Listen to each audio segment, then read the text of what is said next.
Hi friends, ఈ vehicle అయితే 2019 model diesel i20 vehicle వచ్చేసి మంచి కండిషన్లో ఉందండి. బెస్ట్ ప్రైస్లో ఈ వెహికల్ అయితే ఇచ్చేస్తున్నాము. 4,50,000 మాత్రమే. ఒకసారి మీకు వెహికల్ మొత్తం చూపిస్తాను చూడండి. మంచి కండిషన్లో ఉందండి.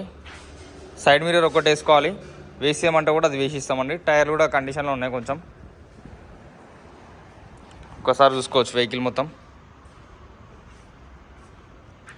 i20 స్పోర్ట్స్ వేరియంట్ అండి, 2019 మోడల్. కండిషన్ వచ్చేసి నీట్ కండిషన్ ఉందండి వెహికల్. ఇంటీరియర్ అనుకో చూసుకోవచ్చు ఒకసారి. రీడింగ్ వచ్చేసి 65,000 తిరిగిందండి వెహికల్. షోరూమ్స్ వచ్చిన మ్యూజిక్ సిస్టమ్ ఉందండి, పవర్ స్టీరింగ్, ఎయిర్ బ్యాగ్ ఉంది, డబల్ ఎయిర్ బ్యాగ్స్ ఉంటాయి. ఒకసారి చూసుకోవచ్చు వెహికల్. లీస్ట్ ప్రైస్లో వచ్చేస్తున్నామండి. ఎవరికైనా సరే వెహికల్ కావాలంటే వచ్చి షోరూమ్ దగ్గరకు వచ్చి మాట్లాడి వెహికల్ తీసుకోవచ్చు. మంచి ప్రైస్లో ఇస్తున్నాం.